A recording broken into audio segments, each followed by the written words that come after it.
Wait, give me 1 second, guys. I just saw that it's time to do a be real, so got to do a quick little pot. No, I'm just messing around.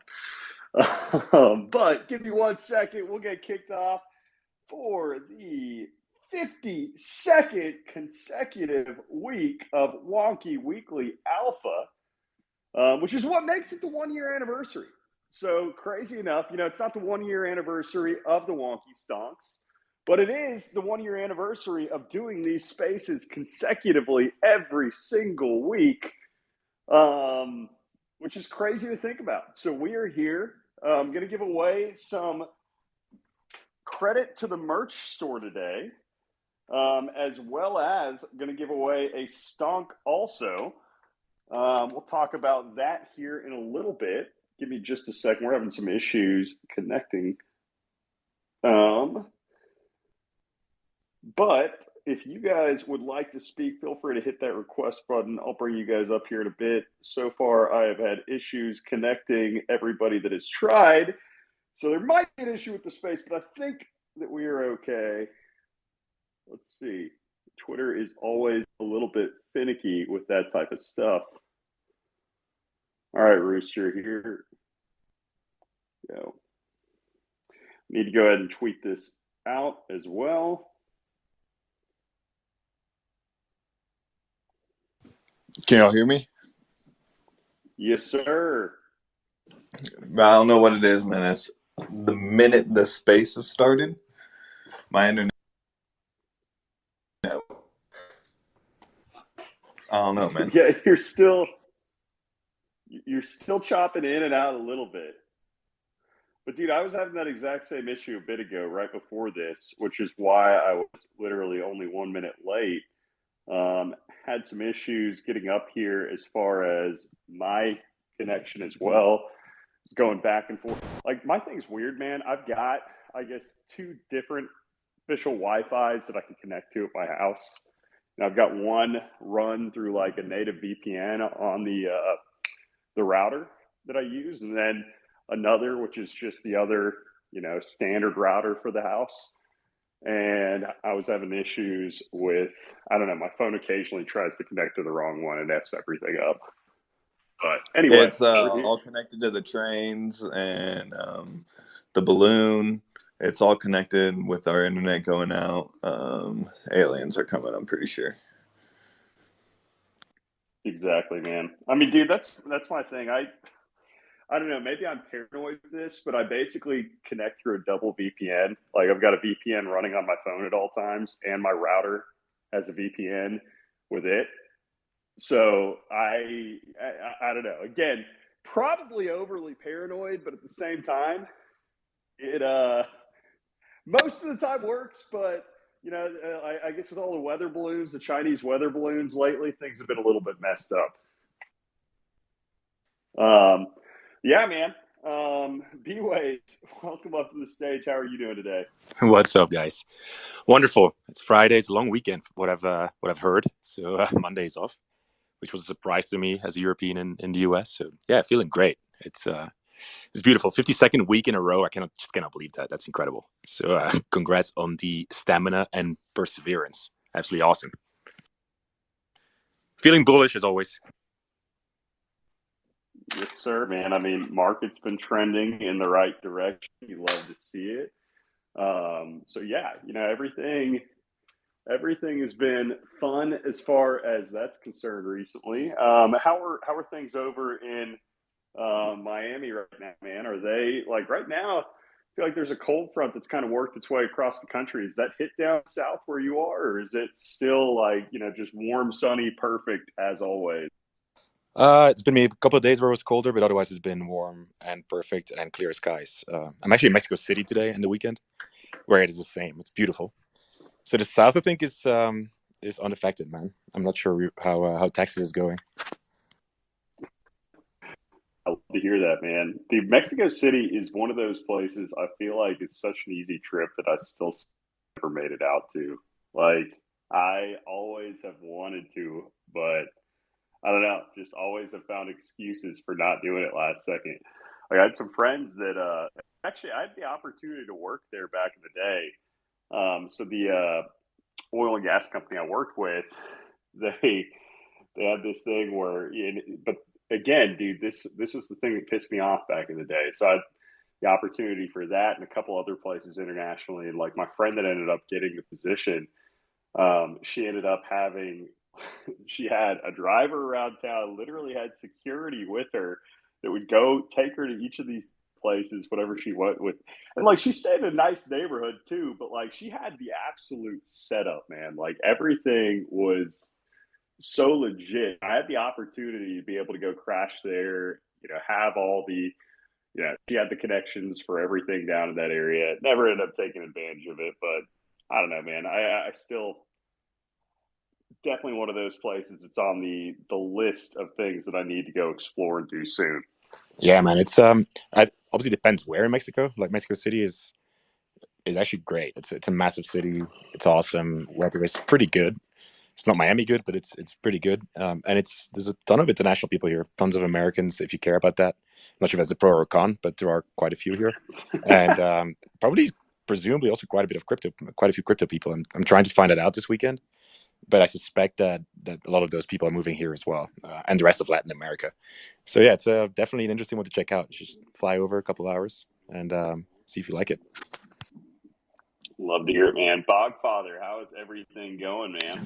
Good. It's been a hectic 2 weeks. I'm back in Chicago. Dude, there's just been so much going on. I'm like up. I haven't been like super liquid, but I like almost tripled the money I sold. You saw I sold that Penguin for 28 ETH. I probably tripled it between Blur and like trading. So that was my thing too. Like people are like, I don't know if that's a good trade or not. I'm like, I know how to make money, and you're offering me that cash flow up front. I thought it was fair. You don't really get good offers, so you just got to take it and you got to like hustle with it. So, I YOLO'd into Blur. I turned like that 45 racks into 90, and then I just bought like a bunch of checks. So I'm up bigly. I bought like 100 more. I bought like 75 stonks, and now I'm not gonna lie. I'm like kind of market making stonks now. I'm trying to farm. Like I'm not actually trying to sell. If they do sell, I'm just gonna buy them back. So I'm just farming everything. I've become the farmer. I've listed all my stonks. But I'm just gonna buy them back if they sell. So it's one of those things where I need to get those Blur points. I think it does dump, but I don't think Blur. I think Blur is a serious competitor to OpenSea. This isn't a look situation. Um, so I don't think the price. I think the price will probably like go back to 50 cents, and when all's said and done. But now I don't know. Like things are looking really interesting. There's a Well, so that's my question with the Blur airdrop. I guess maybe I didn't understand this. Was it only season one for the airdrop portion that they gave out right Yeah, now? there were 3 phases of season one essentially. Season one was like 6 months. It was like 3 phases. Okay, but that I'm that's the thing that really confuses me about the dynamic of all this. So okay, so you had the three phases of season one. I mean, what is season two then? So season two is another airdrop season that they've got of allocated tokens toward I that. think they're Like, testing something out to see like how this works for the next month or so. Like they're gonna like it's just continuing to see like how they're gonna divvy up the coins, and I think it's gonna be more saturated now that everyone's doing it. But I still think it's kind of worth it because I believe in Blur taking over as a trader. I mean, it's kind of obvious. Like the interface is just better, and that's kind of really all that. Like that's like a 2 second thesis. I don't need to know anything else about it. Like I know it'll be around. And I know like the coin will be worth something. Um, but again, I don't know, like, maybe it is just a governance token. Who knows, like, what it's going to be used for? But I just think that it'll like survive this hype cycle and be worth something, for at least a couple of months.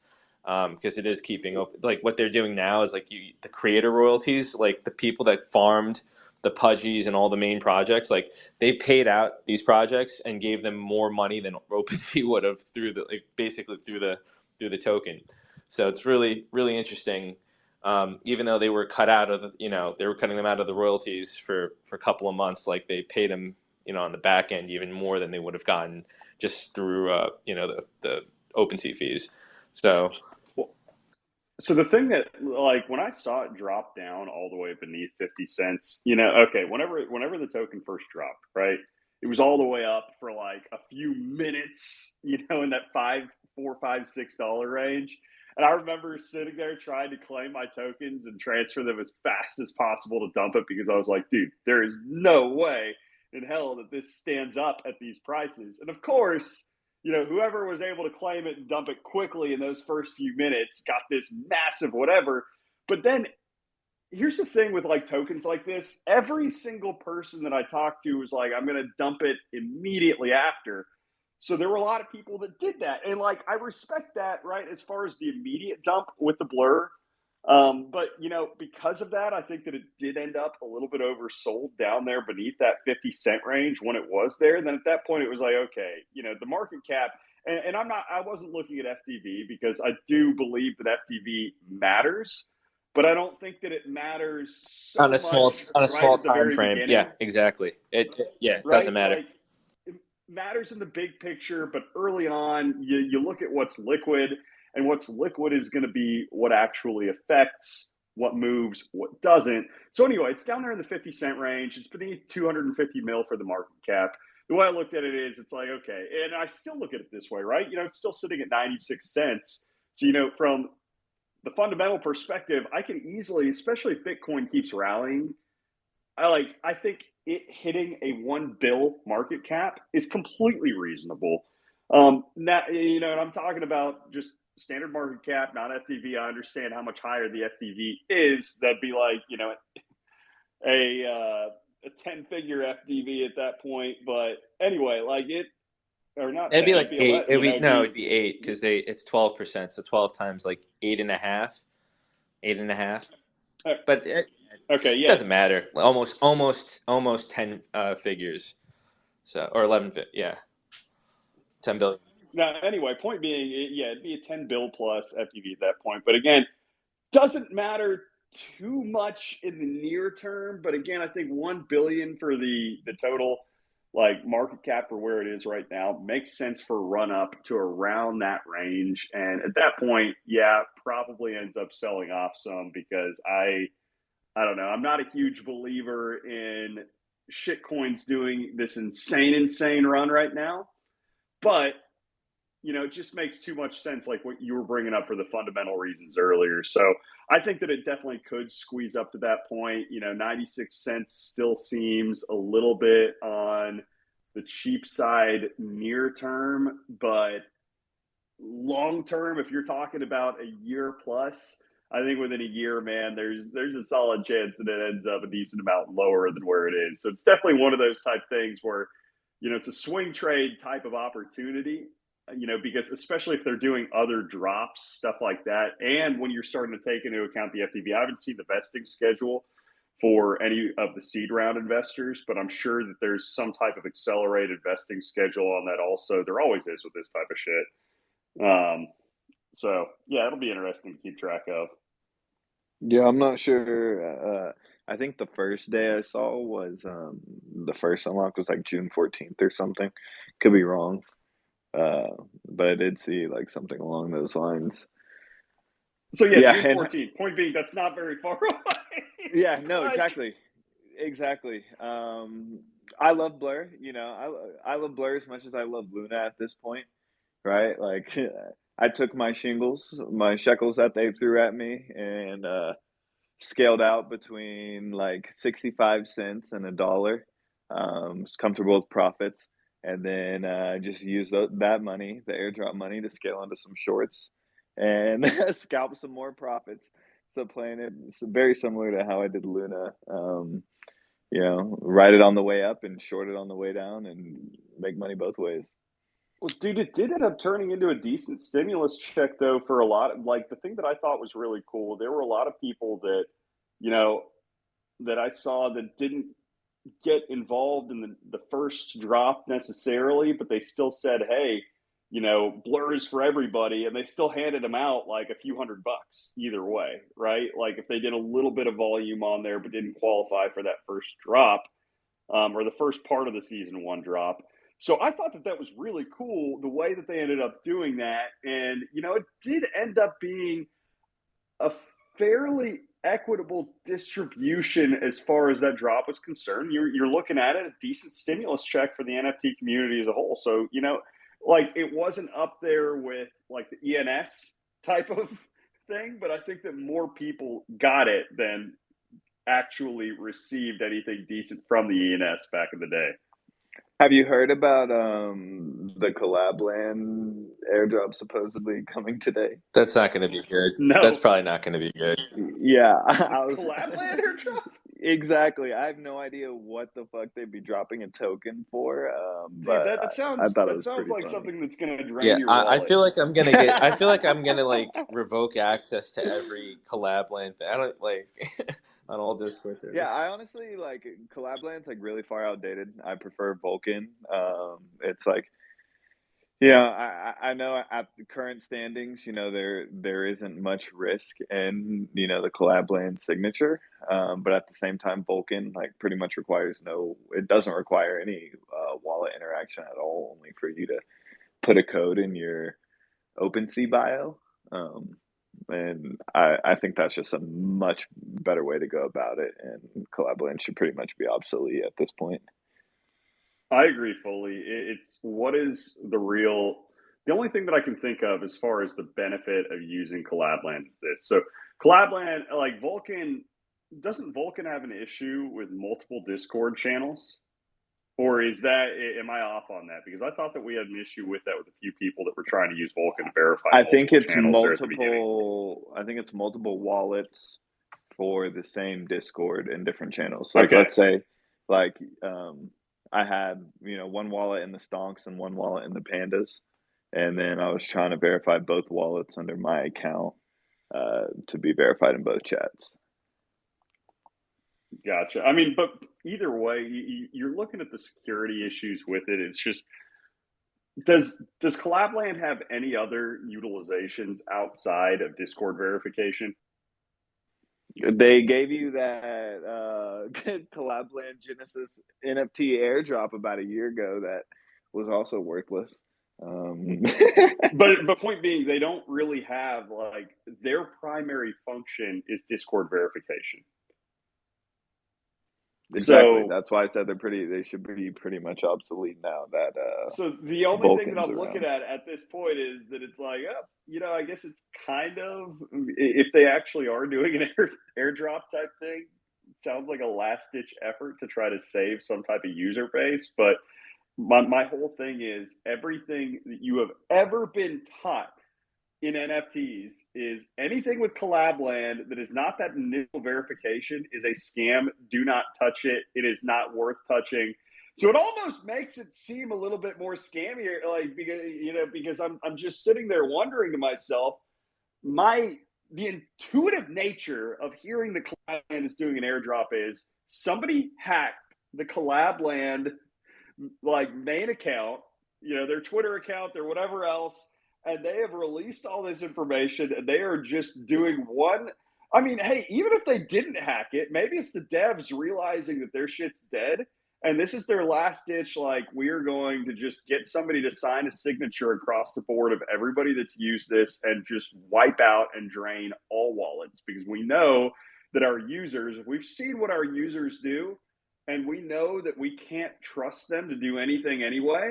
So the one thing that we can trust them for is their negligence. And we're about to wipe about 8 figures of apes off the board by doing this. That's when you're going to have your ordinal people come out. That's why you should have burned your ape to an ordinal.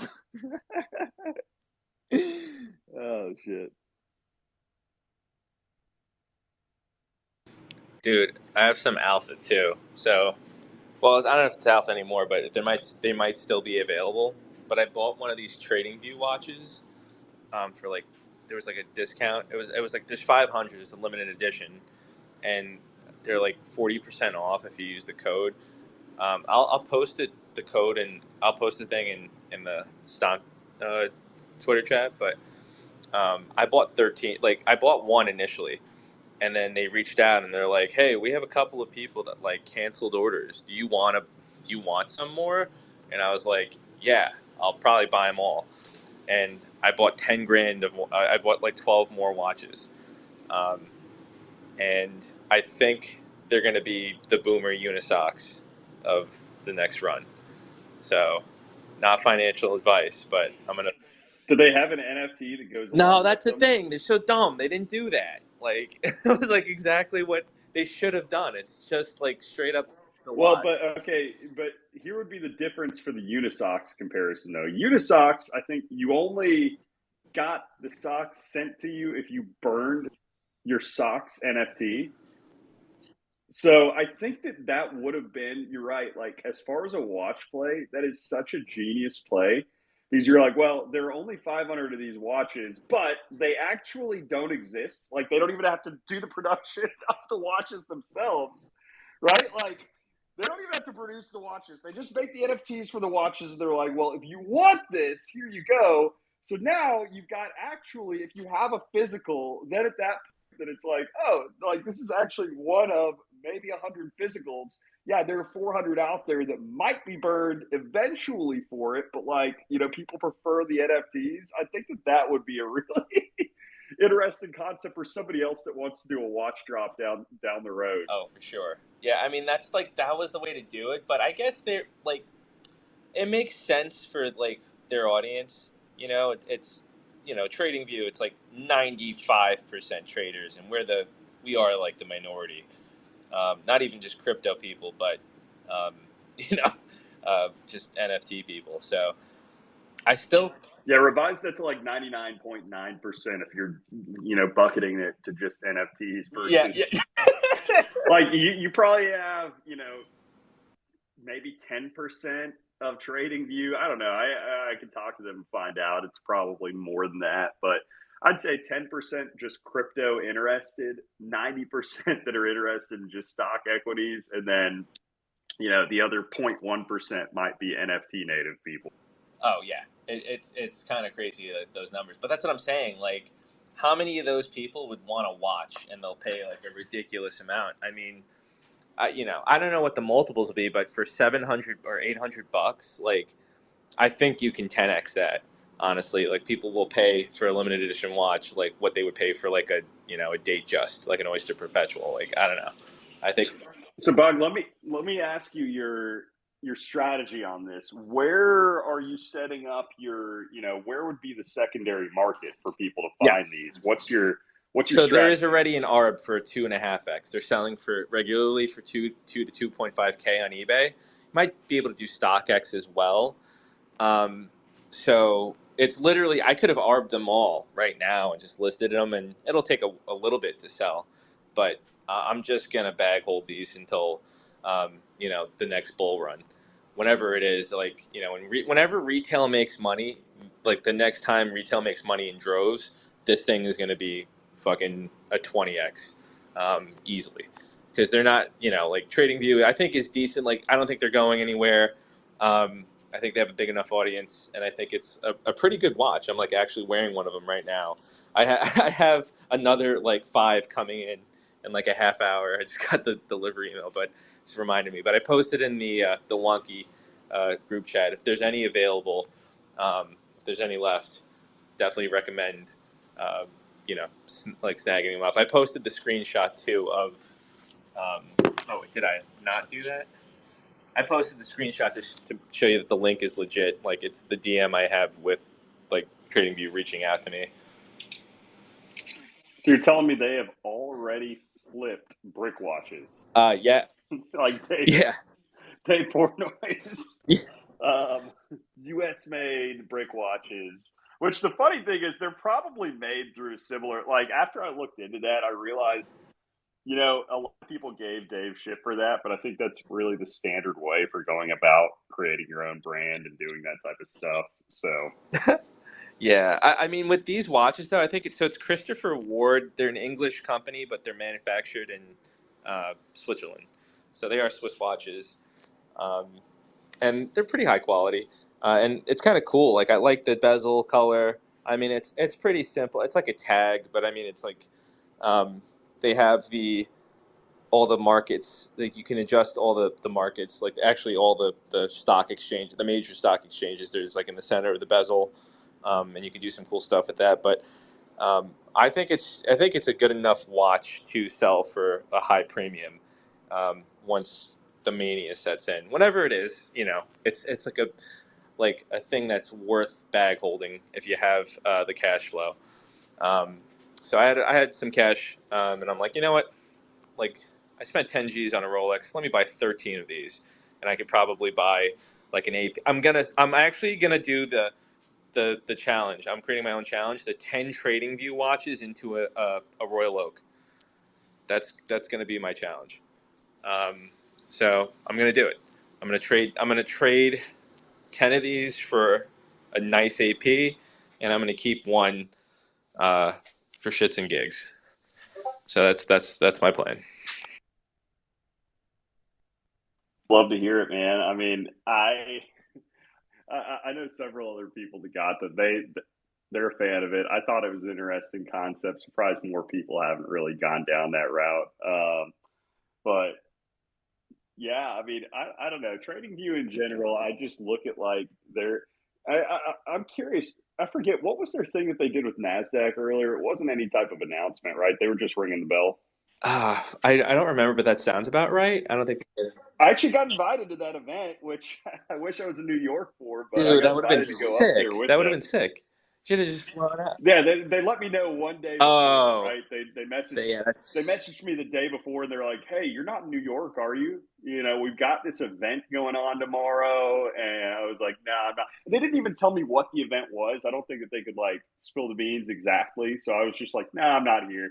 They're like, "Okay." The next day, I see Dylan LeClaire, post something where he is like back in the back with them ringing the bell, and I'm like, yeah, maybe I would have bought a flight up there. Like, yeah. If you would have looking at known it the because extent of yeah, it, because yeah. like how often do you get that chance to Oh, go up there and do that? So literally yeah, once, I think. but For most companies, once.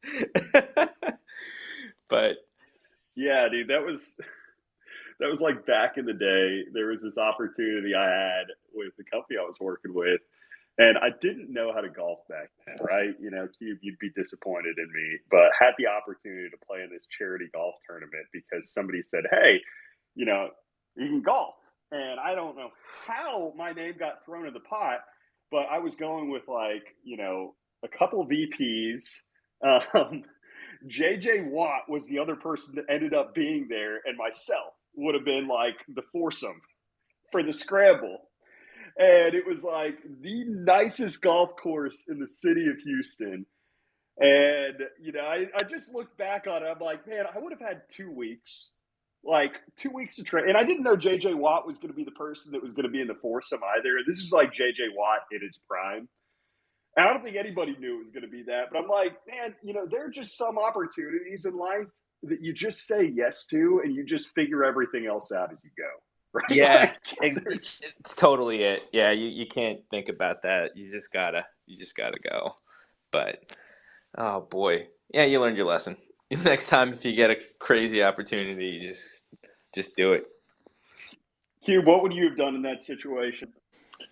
Well, number one, it would have been a hell of a way for you to dox being up there when the bell's getting rung. So I got to give you shit for that. You just pony up or you catch a red eye or get a sting. I didn't know.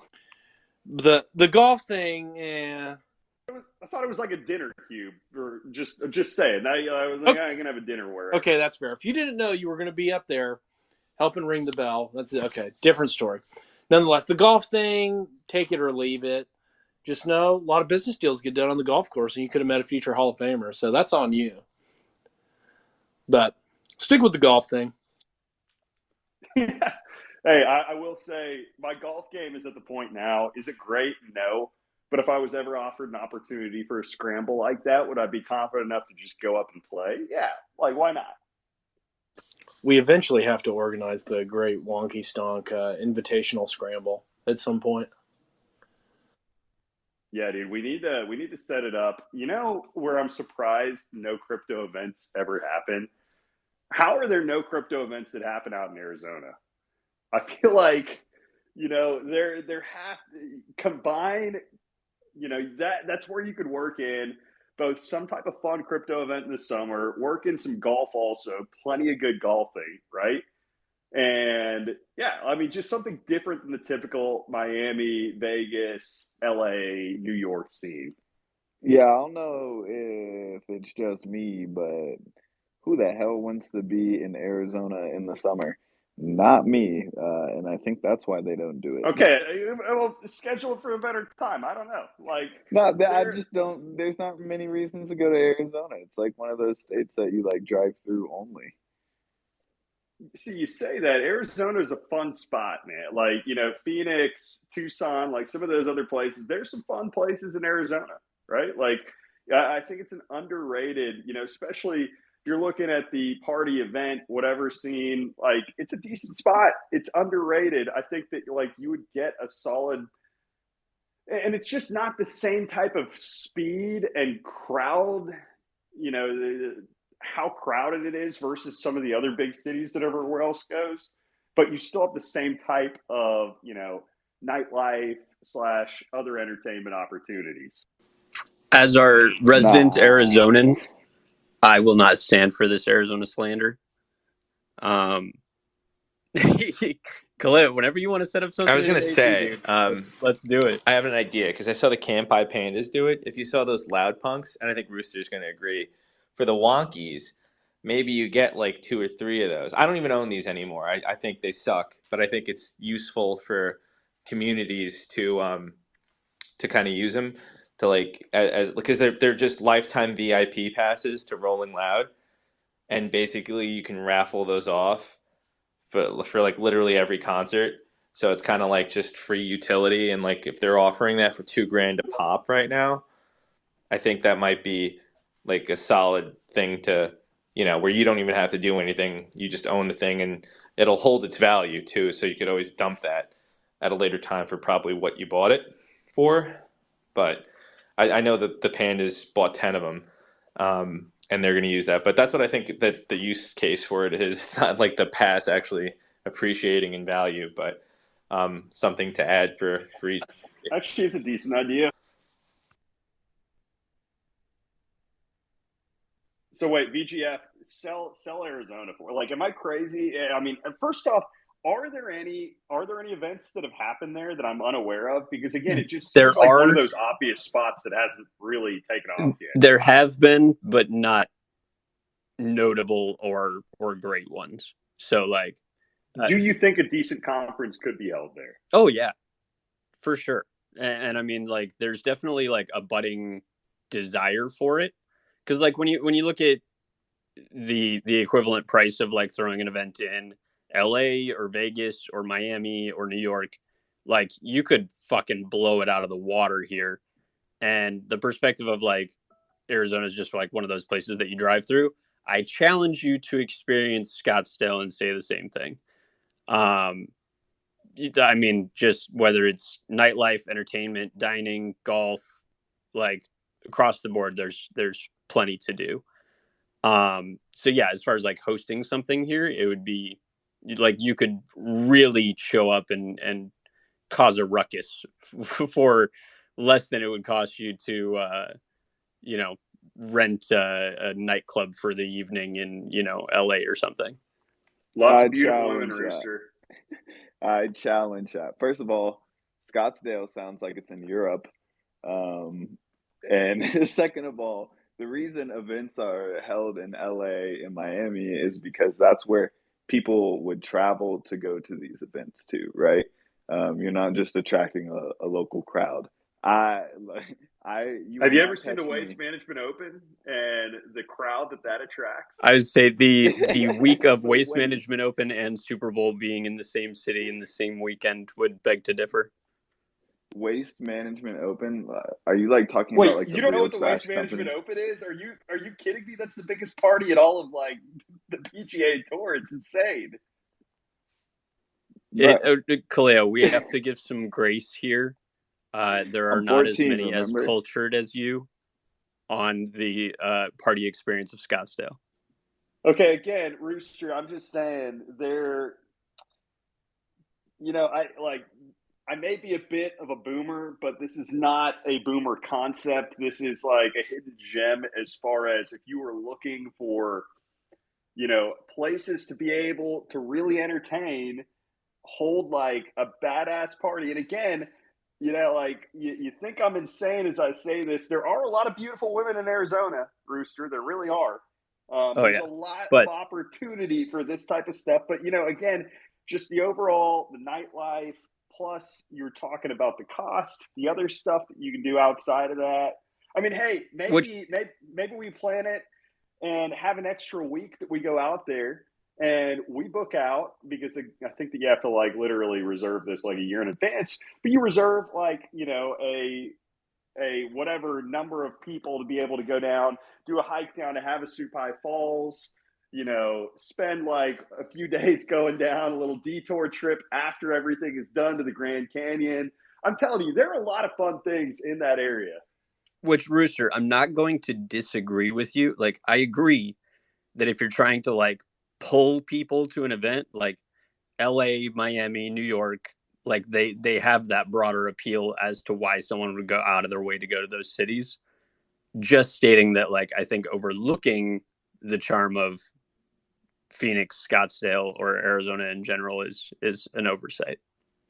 Like I agree, if you're like just trying to pull up events that are appealing to crypto degens, LA, Vegas, Miami, New York are probably the go-tos. But I do think there's plenty of opportunity to look to other places too. Dude, VCon's being held in Indianapolis. Indianapolis. Do you see me going to VCon, Kaleo? Have I ever told you I booked my ticket to VCon? No, I have not. I did book my ticket to LA for Rolling Loud though, so please don't flood my bags until at least after the first event. Bro, there's no way to FUD LA to people. There's always going to be this contingent of people that love LA because of the fact that it's LA. Bro, but yeah, as someone who has like partied in Lubbock, Texas, right, which is pretty much like a small Arizona, all what I imagine is like Okay, above no. ground First pool off, parties. Lubbock, Texas is not a small Arizona, bro. Like I've been to Lubbock, Texas more times than like I can actually. That's really funny. We can get into that conversation another day. Lubbock is the furthest thing that I can think of from some of these places that we're talking about. Like I mean, are you out there in the cotton fields? Because like literally, that's what Lubbock has surrounding it. It's dude, there's Lubbock is a decent place for its own things, but it is not anywhere near this conversation. You're just thinking about like the overall topography, I guess, of the area. I mean, maybe that kind of plays it. Like you're like, oh, it's flat and there aren't a lot of trees. That doesn't equate to the exact same experience. Husker, you got your hand up. What's up, man? Yeah, man. Number one, I'd like to just say that, like, dude, Phoenix and Scottsdale is just completely awesome place to party. Number two, like, let's go ahead and just rename it Stonksdale right now. And number three, you guys should get it on the ground floor. So I'm moving to Wichita. I think the Wonky Cube is there too. So like, let's go ahead and throw some parties in Wichita, Kansas, because yeah, fucking Kansas, right? The air capital of the world, home of Pizza Hut, Freddy's Frozen Custards, and White Castle. Let's go, Wichita. Bro, I told you I was on a scout trip when I was a kid. Whenever the Challenger crashed at the place in Wichita, right? Isn't that where it is? Like, there's the Space Center in Wichita. So I believe you're referring to the Kansas. The Kansas, what you cut off, Rooster? Whoa, who? Dude, of course, rug. Whoa. No doubt I rug when. Oh my goodness! I said Rooster instead of Q. Wow, dude, that is. I apologize to both parties for that mix-up, because that's something that is definitely offensive depending on your perspective, and I'm sure both of y'all have the same perspective. I mean, like, I consider it a compliment, but do I? I don't know. Keep going. I missed it because I rug. But yeah, you're thinking of the Kansas Cosmosphere in Hutch, northwest of Wichita. But come on down to Wichita. We're gonna have some stockholders there. Husker, can't wait for you to get here, man. Dude, just imagine how far like $100,000 would go in Wichita versus like LA. You'd probably buy like half the city. Husker, is this why you're moving to Wichita? Yeah, dude, I'm gonna start a real estate empire there, and like $100,000 like in Vegas might buy me like a burger or something like that. So the fact that I could buy a skyscraper for 100K was just too much to pass up. Cube is actually on the Wichita welcome sign as you're entering the Wichita line. He's on that welcome sign while you're driving by. Absolutely. The city pays me to be a Walmart greeter at the border, in full stonk regalia and whatnot. So, dude, I think what I might do is buy a billboard on the outskirts of the city as people come in and just like do like one of those mashups of like my stonk with my pudgy penguin on the background. People will flock in, I'm sure. I've never looked at what billboard advertising costs. It can't be that insane, and I would entertain the idea of throwing like $1,000 at it with you if we could just make something ridiculous to pump the bags of the stonks, the penguins, the frogs. Digital collectibles only in Wichita, Kansas. Yeah. The funny thing is, if you ever make that drive up past Wichita and then west of Salina, like it gets creepy with all the, especially if you make it late at night when you just see all of the rows and rows of the windmill, or not the windmill farm, the wind power or whatever, the windmills wind farms out there. The wind farms are just, dude, it gets creepy driving through the plains. Try flying like a Cessna, like probably like 2,000 feet or something like that. And I will say it's actually pretty beautiful. Yeah, I enjoy that drive looking at the windmills. But I can't see how. What about the bird migration that they've destroyed entire ecosystems? Completely terrible for the environment. Okay, guys, I got to turn you guys on. Like, there is no such things as birds. Birds haven't existed in like probably like 50 years. They're drones. Come on. Darwin had something to say about that. I believe that's evolution. There's a subreddit about that called like "Birds Aren't Real." It's pretty amusing. It's not amusing. It's called facts. Our balloon overlords. Well, the fact is, birds acknowledge are this. not real. I didn't think that needed to be mentioned. Speaking about mashups, I actually minted a 1-of-1 mashup, stonk mashup yesterday. It was crazy, completely out of the blue. Ultimately, though, I'm into the 1-of-1, which any project that I hold of 1-of-1 is completely worthless. So not financial advice, but it was pretty cool. Yeah, I'll put it up here at the top.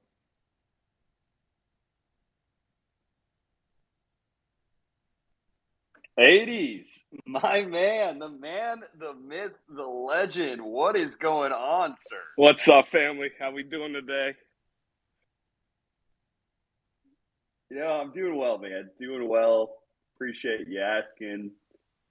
Man, I'm glad I got to make it up here, man. I didn't know if I was going to be able to make it, but I just got out of the meeting and I'm here. See everybody vibing, everybody thriving. Love it, man. What's up, Wonky fam? Happy 1 year Twitter Spaces. Hey, what's going on, man? '80s. We were just talking before you got here how we are apparently renaming Scottsdale into Stonksdale. That is Husker's idea. We're going to have to host an event out there. Little golf round, little whatever else, a mini thing coming up in the future. Another random place that I could think of, though, that I think would be a decent spot. I actually think Arizona would be better, but you're going to hate me for saying this. I was going to say Tampa would be another decent under-the-radar spot. Bro, Tampa's that hidden gem, baby. Come on, bring him. Wonky sails in the ships. Let's go. Yeah, '80s profile picture was taken in Tampa. Yeah, right. Dude, Rooster, that reminds me of one of those videos that zooms in on some random place and they're like, you won't believe that this is actually what it looks like. So it's like a Google Earth zoom in and then it drops the pin and it circles around and it's some beautiful location that has nowhere to do with whatever. And that video gets a ton of views, right? And actually, this is something that's hilarious. So back in the day, this is a West Texas story from back. I used to work in the oil fields there, right? I had some landman friend that told me this story. There were a lot of plots of land out there that for this period of time were sold to foreign investors as beachfront property in West Texas, right? So it was oceanside beachfront property, and they were just selling what was otherwise considered to be practically worthless land to either people overseas or somewhere else in the country. So they own these plots. And of course, there's no, real. So the people weren't able to resell them. So they just sat there for years and years. Well, eventually, what they didn't realize is they also bought the mineral rights with this. And there was a shit ton of oil that came along, decades down the road as far as people drilling, whatever else. So now you have these plots of land that are just worth a shit ton of money, but it was almost impossible to track down a lot of the people that bought these because they bought them as part of this pyramid scheme, selling them as whatever else that were not there back in the day. It'd literally be like somebody that bought, acreage, or they bought land in Tampa because they expected Machu Picchu to be there. But instead they, bought black gold, and they ended up getting, the people that were able to be like ridiculously rich from it. But it was not anywhere for the reason that they thought that they were buying it for. That's I wish that happened to me. What's there was this advertisement that you can go to in the state of Florida here. It's the Treasury or something in Florida and find like missing money. I ended up doing it last year, and I found a fucking pay stub from a job that I quit when I was 16 years old at Ruby Tuesdays. I worked there for like 2 hours. The paycheck was for like $3.76. There's treasure out there to be found. I seriously encourage everybody to do that. Just Google lost property, like from your state, and there's giant databases, but the Department of the Treasury is responsible for this. Like my dad died back in 2009, but he had a shit ton of dividend checks from stuff. Like, I mean, there is literally tens of millions of missing dollars out there, or like safety deposit boxes that are unclaimed, or like utility deposits when you were in school and you moved away. That everybody needs to fucking do that. That's a good thread. I'm gonna write a thread. I'm gonna get some likes. Hey, actually, if you do it, there's I think a website called Do Not Pay, and it'll do a quick search for you for everything that you have, possibly. There you go. Hot bets. That's the best alpha of the day so far. Free money sitting out there. It's a Web 2 airdrop. Come on. Yeah, no doubt. God, speaking of that, I need to figure out my Blur shit, how to disconnect from my VPN. I still haven't done my stuff. Speaking of which, I think the funniest line of Blur during the whole airdrop, apart from the VPN one, is where it was like, I certify I am not an us person. Because I just think the wording on that is very clever. Because it can be interpreted in so many ways. And I was just thinking of what an us person was, and I was like, I'm not an us person. I certify that 100%. Yeah, dude, I tweeted about that. I was like, this is the one day where everybody on NFT Twitter agrees that it's called football, not soccer. Just for that one little moment, everybody on NFT Twitter was united. But, Getting an Australian citizen there. Space, where, from the league, creative way that they said the VPN thing. They're like, oh, it looks like you access this via a VPN. You might want to turn your VPN off. Basically saying, hey, forgot to turn on your VPN. You might want to turn it on. Everybody that used that was smart enough to realize instantly, oh, shit, like I got to, and it was pretty creative wording from the legal perspective to be able to cover themselves. How well that would hold up in court, I have no idea if they ever actually got to that point. But they were basically saying, yeah, like we did our due diligence. Everybody else was the one at fault now. Yeah, at least they gave us a stimmy good enough to cover the first couple months of commissary. I got a whopping $17 from Blair. Before or after the gas fee claim it? Because if you tried to claim it at the peak, like right after it opened up, I think whenever it was 700 gwei for gas, then you were spending a lot more than $17 to claim that $17. Yeah, I sent I did a test transaction when sending to Bybit. It cost me like $50 just to make sure that I wasn't just gonna immediately delete my airdrop after getting it. I had to bite the bullet. Total, I think I ended up spending a total of like $160 out of that to be able to sell it and trade with it.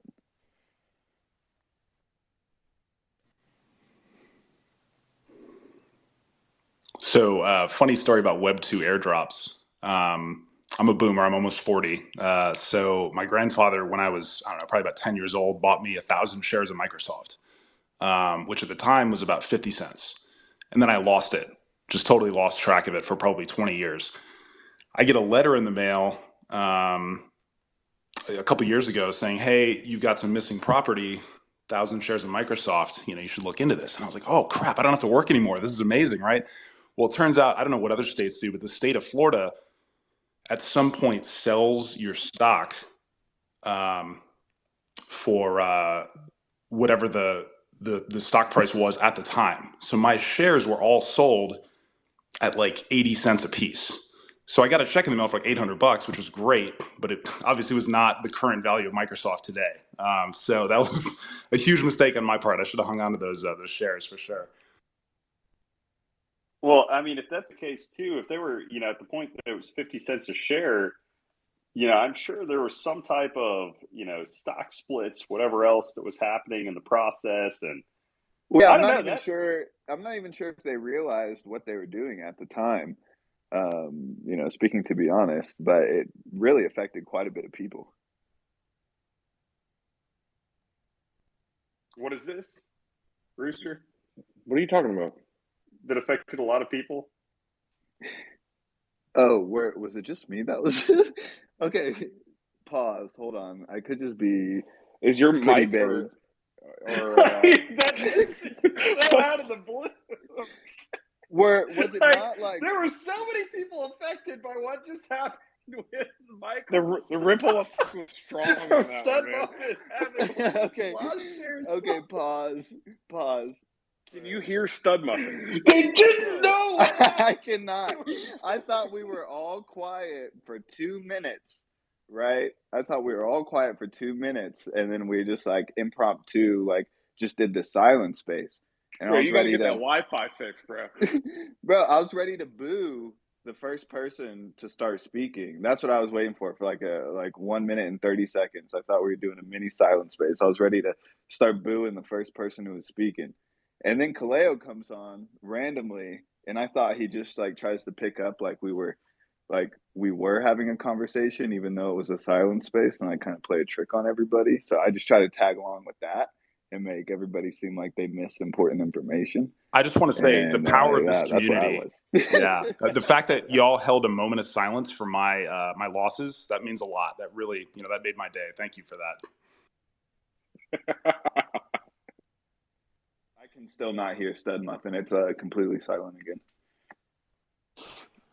Generally, fix it is just drop down and come back up.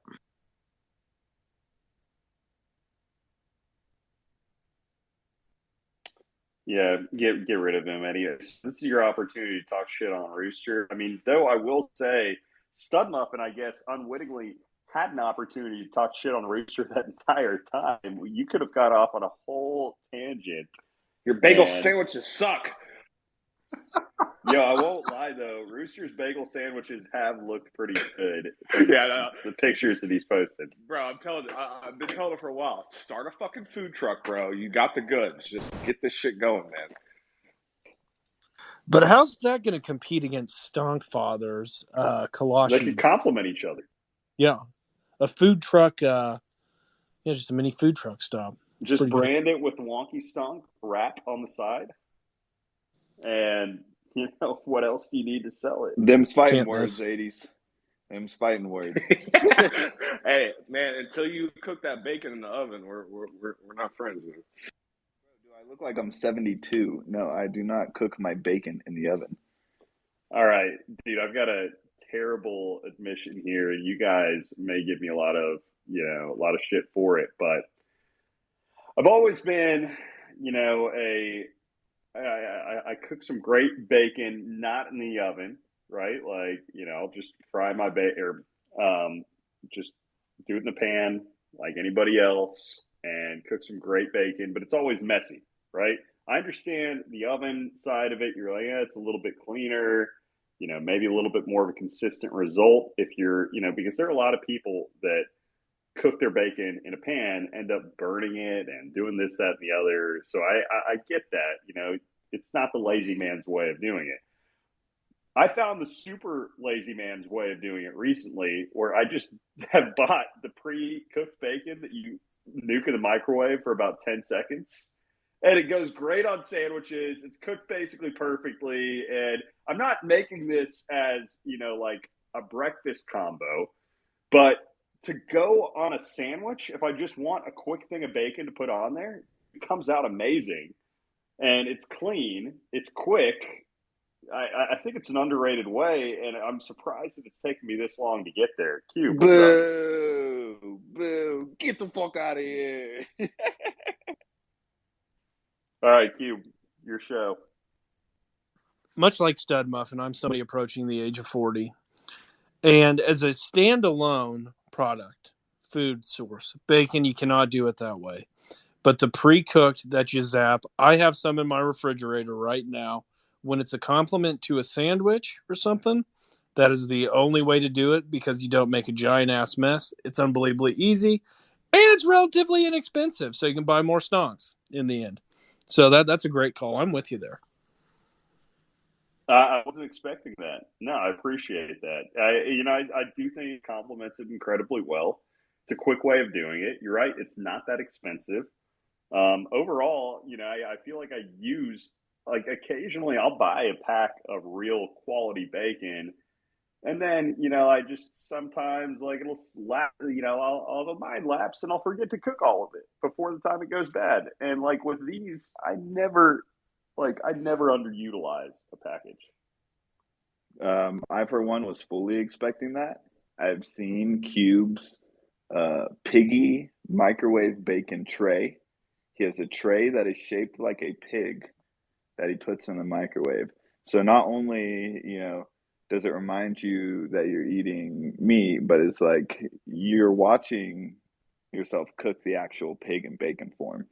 And then, just completely decimates the whole thing. Don't knock it till you try it. I'm going to have to get your address sometime and just mail you one. It's a See, life. this is how I can tell Rooster's the youngest person in this room, right?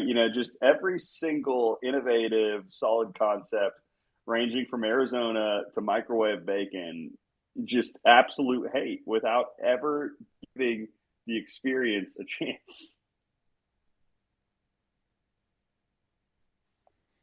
Maybe innovative like a couple decades ago, but we're in Bro, the 2020s when we're in now. fucking South by Southwest in a month, I'm cooking you oven bacon, bro. Your mind is going to be blown away.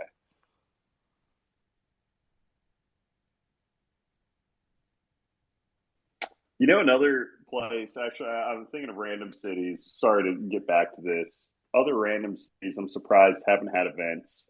I'm surprised New Orleans hasn't ever really had any big crypto events. I feel like it's a spot where a lot of people hold conferences, different, lots of entertainment, fun things to do there. Like, it's another one on the list. B-Ways, what's up?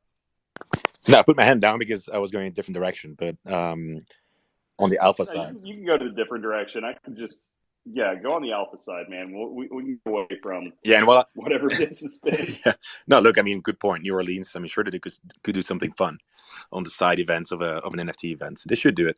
And by the way, maybe it already happened, right? Maybe just missed it. So I'll take a look after this.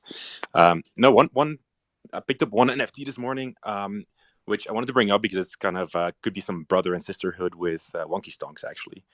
It's called TradFi Lines. Um, it's like a collection of 500. It's on Ethereum right now, but each of them, not shilling. I mean, I'm just trying to explain this, right? Each of the 500 can be ultimately kind of wrapped. It's not going to be a burn for a 1-of-1 ordinal on BDC, which I think is pretty cool. All the ordinals are the 500 are between, I think, ordinal 1500 and 3100. So it's like probably the largest early collection on ordinals. So I think it's a fun one to look into because it's a cool early OG type project, and I think it has again some potential for holder overlap over time. And I think one other cool aspect that I think all the traders etc. will like here is that they only allow the trading of the NFT between or during market hours. So it's like 9:30 a.m. to 4 p.m. ET.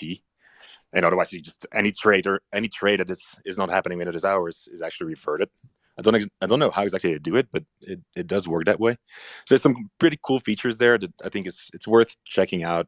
They're not cheap at the moment; it's like 2 ETH floor or so for a pretty small collection, but just very cool. And I think people here might like it. And I'll do some outreach there as well, build some bridges in their community. Seem like some fun people there. So hopefully can build some bridges between the Stonks and the TradFi lines. Dude, that is the only other project that I've seen that has any remotely similar concept to Wonky Stonks. I mean, the utility side of it is really interesting. If you're talking about communities that I guess would, understand the stonks and the significance of it, completely get that. If you're looking at it from an art perspective, I don't know if I like the art side of it as much, but the history side of it, when you're talking about its relation to the ordinals, it is an interesting concept. I'll have to look more into it. Yeah, look, I agree that the art is completely different. It's also generative, but I think the one cool part there, look, Wonky Stonks look way better, right? These TradFi lines are essentially trading view type charts. The fun part there is that for every trade I think happens in the collection, they add a little bar chart at the end of each NFT. So it kind of evolves over time, and I think that's a cool mechanic. But kind of visually, it's way less appealing, of course, than the Wonky Stonks. But that's going to be hard to beat by any collection at any time. So I think that's a high bar anyway. No, it's interesting though, man. I hadn't heard of those. Appreciate you sharing. Oh, good. Back to cities. No.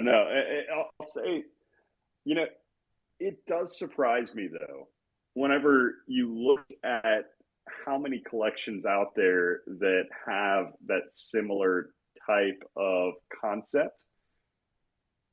And there really just aren't many collections. Again, this is, really one of the only other ones that I can think of that has any type of ties to trading, to the art of charts, to that type of stuff. And I think it's something, I really do think that it is an area that is going to continue to grow, right? Like there are going to continue to be more projects to try to explore this type of concept down the road. Elijah, welcome up to the stage, man. What's up, Wonkies? I just wanted to come up on the New Orleans thing. They haven't had a convention or anything crypto related yet. I'm talking to some people about trying to put on a little small something, like some Louisiana-based people. But a funny thing that they're doing right now for Mardi Gras is that people are selling like NFT passes for bathrooms. I don't know if y'all have ever been to Mardi Gras in New Orleans, but it's a fucking nightmare to try to find a bathroom if you're like watching the parade and stuff. So that's like something funny that some people are doing with NFTs.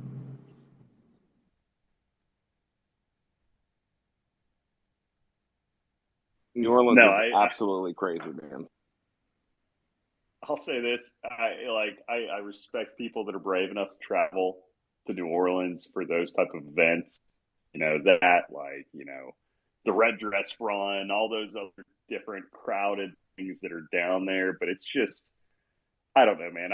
I'm a bigger fan of going to those type of cities during the off weekends that are not necessarily the big holidays, and looking to do some type of event incorporated in with that. But I the idea that NFTs is the bathroom pass, I'd be really curious to see how that works. Do they give you a map of the different locations where you can redeem this? Do you have to have, how are you showing any type of verification? Because I'm sure with those type of events, you might run into some type of sell issues as well, right? Yeah, I don't really know exactly how they're doing it. I would assume they're trying like a token gated type thing. I think it'd be hard. You'd have to find like 10 bathrooms across the parade route to really make it useful, in my opinion, because, if you got to walk fucking 45 minutes to an hour to the bathroom, that's kind of pointless.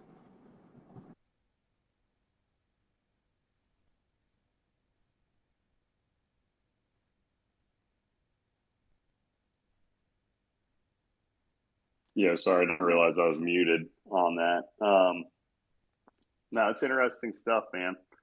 I mean, the concept of that, though, I think is something that's going to continue to evolve over time. I mean, we're going to see, I'm telling you, 2024, 2025. Realistically, 2025, because I think 2024 is going to kind of be the build-up year as far as a lot of momentum between pricing and other stuff for NFTs. So I think 2025 will be the massive retail year for NFTs, where prices across a lot of collections are already going to be way up there, and there are a lot of different concepts that are being worked on right now that are going to be fully implemented. So 2025, you're going to have a lot of this random stuff like that just pops up all across the board. There are going to be so many different concepts of retail trying to implement NFTs into what they have coming. Or what they're working on here in the next couple of years. It is going to blow people's minds, man. But it's going to be everywhere coming up. That type of story, rather than being a one-off, it's like, oh, that's kind of crazy, man. I mean, wonder how that's going to work. I mean, nobody's going to say it's going to be crazy anymore, because it's almost going to be crazier to hear people not doing it. I mean, if you've got a favorite bar that is in your city, I bet that bar is going to work with somebody to try to create some type of NFTs for the people that come there. Like, it's going to be that type of, I don't know if you want to call it microeconomies, but because whether they actually develop into microeconomies and have some type of sustained market is a different question. But you're going to have that type of widespread implementation of the concept.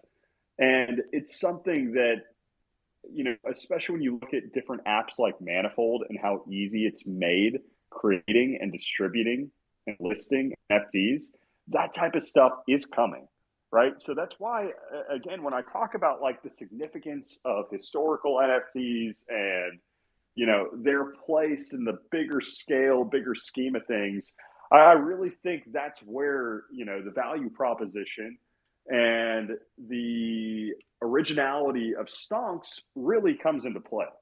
And, when you're talking about from the collector's perspective, that is, that's, I think, the bigger picture story that's coming over the next couple of years. Yeah, so speaking of Tampa, I bought a Tom Brady NFT a few months ago, and I'm going to a party. I think it's essentially his official retirement party next month in Tampa. And the only way to get access to it is through his NFT. So the NFT is probably worthless. The autograph company kind of exit scammed. I mean, it was, none of them doing very well, but I think I paid like $500 for it, and $500 to go meet Tom Brady. He's going to sign some balls. I was thinking it'd be hilarious if I brought some deflated footballs and said, "Hey, do you mind signing these?" Yeah, that would be original, but I don't know how cool Tom is. I know there are a lot of athletes that would be so pissed that you'd be kicked out of that event. immediately. But Tom might be the type of guy though that just rolls with the punches and laughs it off. But that is a $500 story for life if you get booted out of a Tom Brady party for presenting him a deflate gate ball. You got to do that. You got to do it. That's why I'm thinking. You have to. Yeah, I mean, I'll probably get kicked out by security, but it seems worth it because it would be absolutely hilarious. If there's any autograph people going, don't spill my secret. But I think I'm going to do this. Worst case scenario, you get kicked out and you have the greatest $500 story probably of your life. Or he finds it absolutely hilarious. You get a picture with him holding a deflated ball, and you got an even better story. It's a win-win. I like where your head's at. I like it. Yeah, okay. I think I'm leaning in this direction. This will be fun. Now I just got to find a needle to deflate these footballs, and I'll bring them over soon. Hey, if you're in Tampa, then hit me up whenever you come. Love to meet you. I still can't hear him, by the way. I already hopped down and jumped back up. It's just the chosen one this week. Well, Rooster, when you hopped down and came back up, here's the real question, just to test where you're coming from here, what your real experience in this is. Did you close out of the app and come back into the app after? Yeah, I always do that. I thought it was the person who can't be heard had to drop down and come back. But should I drop? Well, I mean, Stud, you could drop, exit out of the app, and come back in. We'll bring you back up. Okay, yeah, I'll take off. And then real quick, who said they were from Tampa? I totally missed that. Oh, that was me, bud. 80s. Oh, you're in? No way. Okay, cool. All right, I'll drop out and we'll chat some more. Thanks. All right, cool. 80s, I do feel like randomly you have everybody. You've had so many people from the stomp community that have randomly come through Tampa. I'm telling you, man, Tampa is becoming that conduit for connections in Web3, it seems like. There's a lot of people here in Tampa that are doing things that I haven't even talked to in Web3 yet. And I want to meet them all. Shit, I want to turn my warehouse in downtown to an NFT hub, but I don't have $250,000 to invest. If you want, holler at me. But yeah, Tampa's the shit, man. Hidden gem. Well, it is like talking about Tampa and its origins, actually, for this being the 1-year anniversary. I don't think these spaces would be happening right now. 52 weeks later, at least they definitely wouldn't have happened on the same schedule had we not met in Tampa, a little over a year ago. And I'm still disappointed Hondo was in town. I'm still disappointed Hondo could make that lunch also. But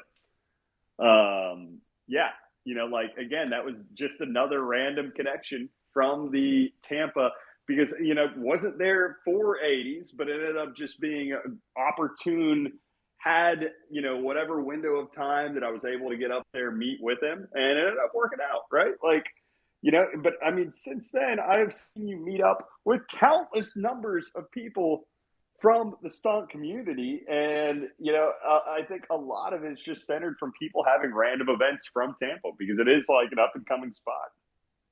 No, it really is. And I appreciate that. Yeah. I wish I would have met Hondo too. We had message after the trip and hopefully we'll get to do that again. I don't know if he's in the audience or not, but I would definitely love to get together with the three of you, man. Or I mean, the three of us. But Tampa, it'll happen. There is something that is happening though in Tampa, and I know I always say it's a hidden gem, but this is a spot that is up and coming that I hope more people get an opportunity to experience. And my man B-Ways is even coming back up here in a couple of weeks, and we're gonna hit the town too. So if anybody's around, let me know. But you know me, man, I'm all about connections. I love the in real life. And that's just maybe the boomer in me. I don't know, because I didn't grow up behind the screen or anything. I grew up talking to people, and I get a chance to feel your energy. And then we get to talk about innovative ideas and make that connection, man. It's beautiful.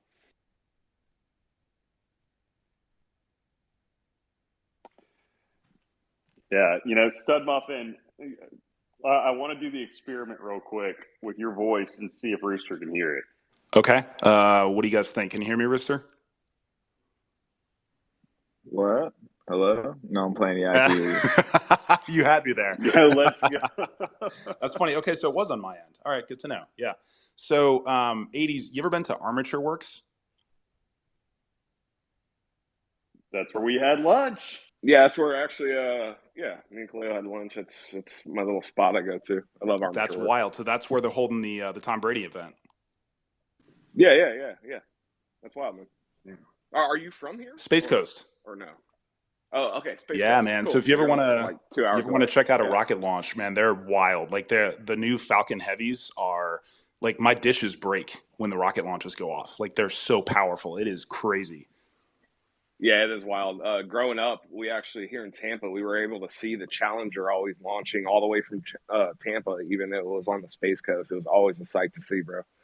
Yeah, man, I love it. I got a 3-year-old, so I'll take him out for the rocket launches, and he's always like, "Hey, can we go see another launch?" I was like, "Give me like 2 weeks. I'll make it happen. I'll call my people." Love it, man. Love Yeah, it. for sure.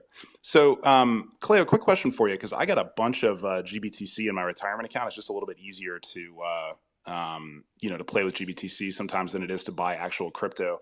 What do you think about that discount? What kind of risk do you think I'm taking by having a decent chunk of money in Grayscale versus, having the real thing? Oh man, I mean, honestly, I wish I had more info on exactly what was going down with everything with that case right now. I mean, I think that there is a primary reason for the discount, though, right? You know, you look at everybody that had to unwind their GBTC in the past year, starting with 3AC back in the June July timeframe.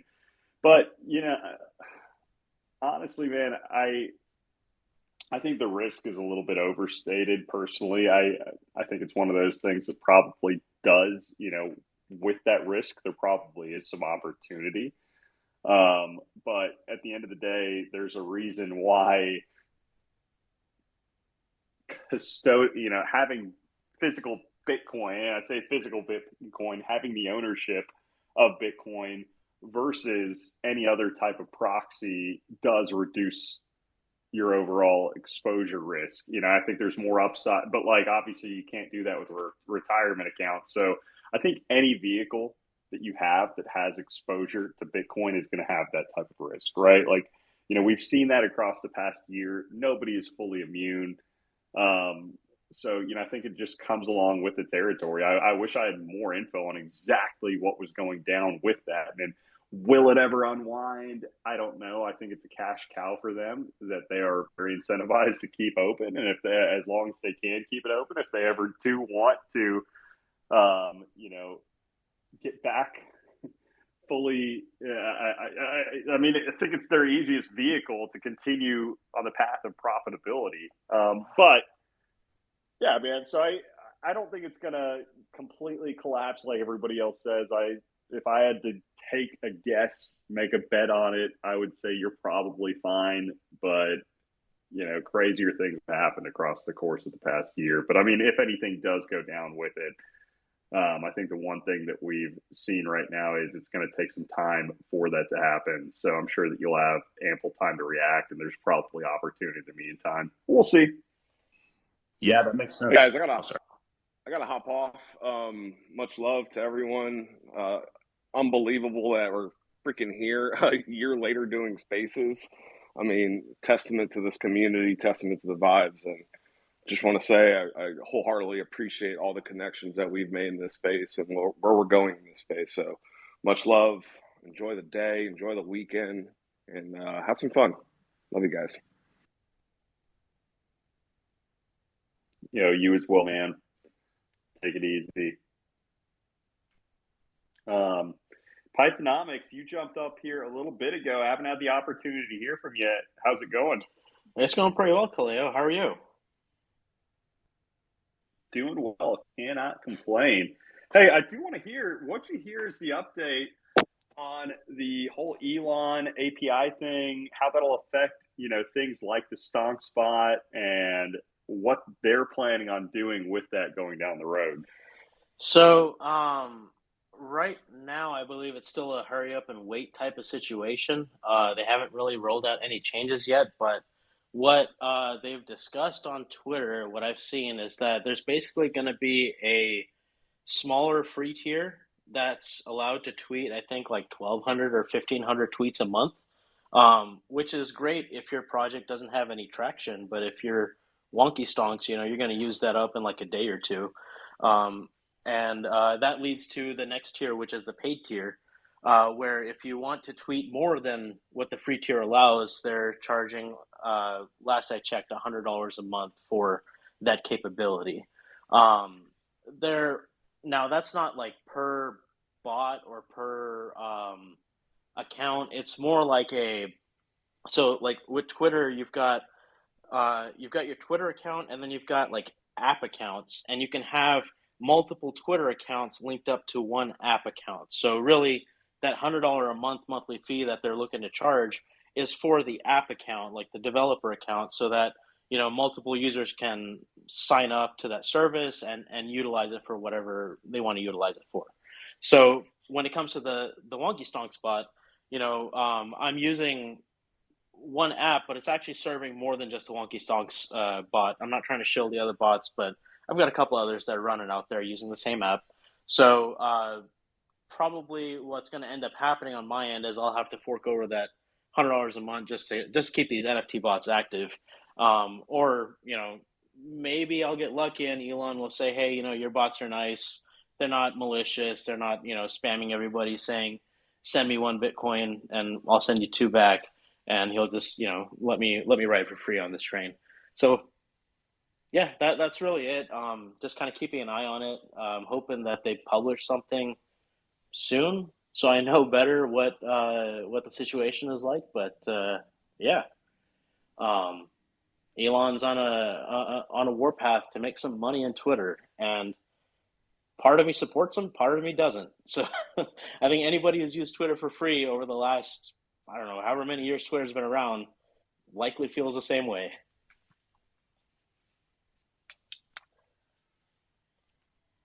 I did also want to take this opportunity to definitely shill something, though.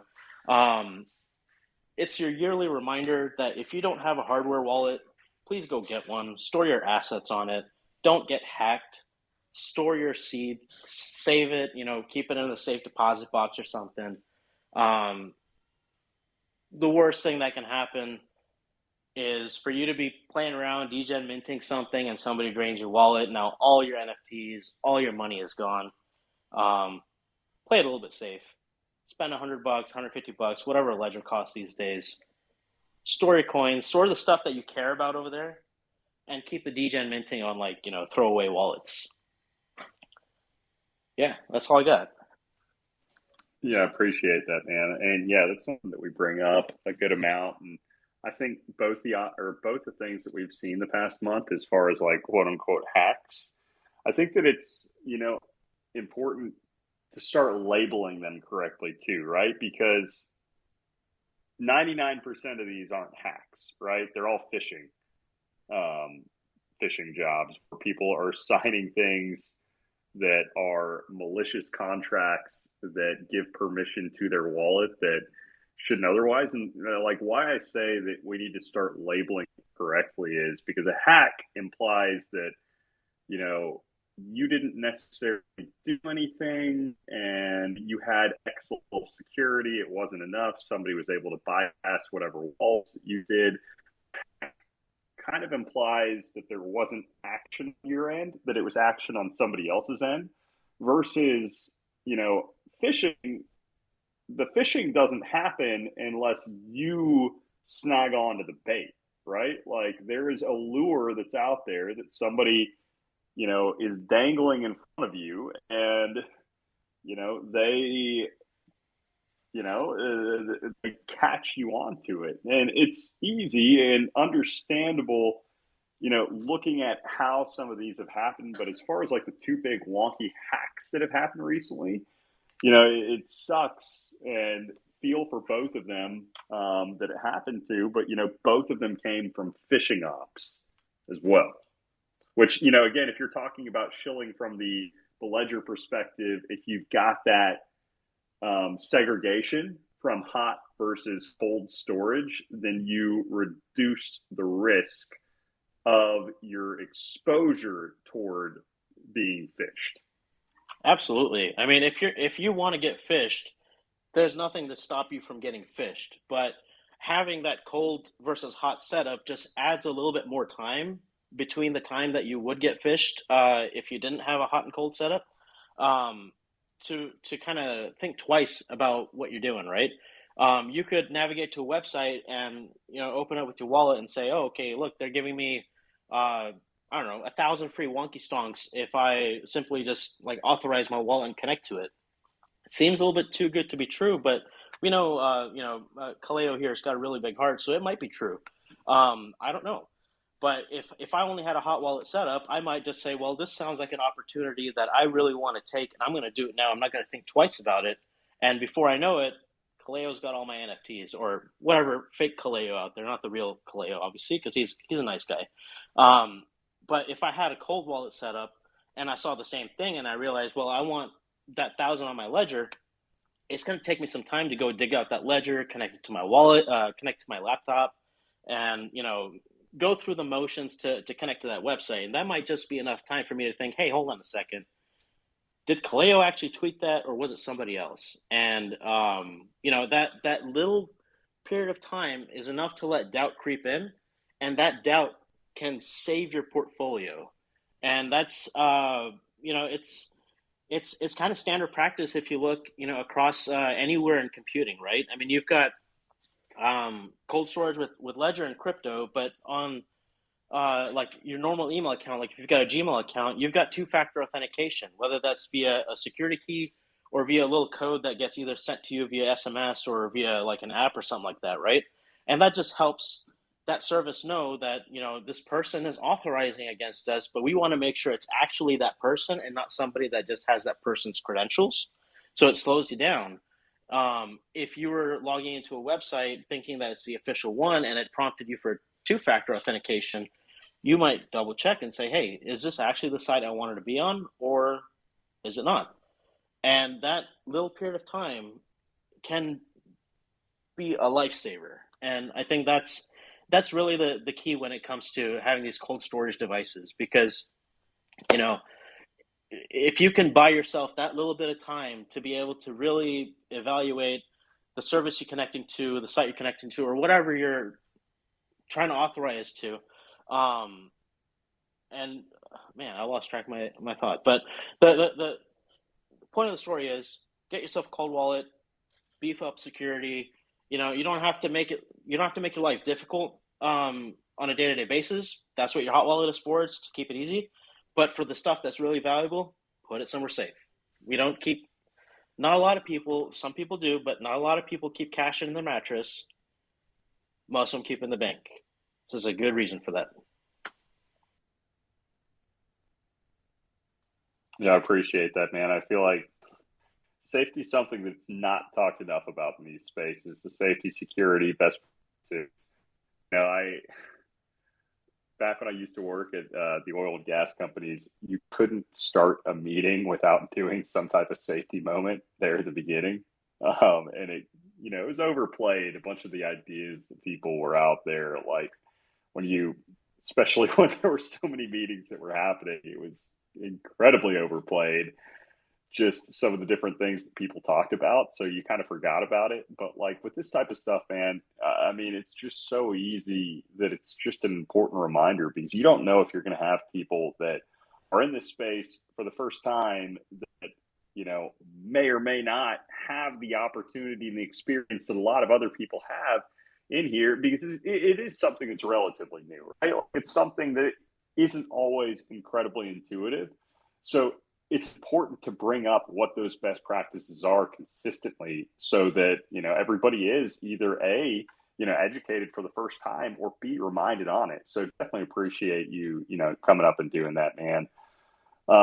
And for that, Pythonomics, I want to go ahead and give you, my man, some credit because I said I was going to give away some credit for the LedgArt store.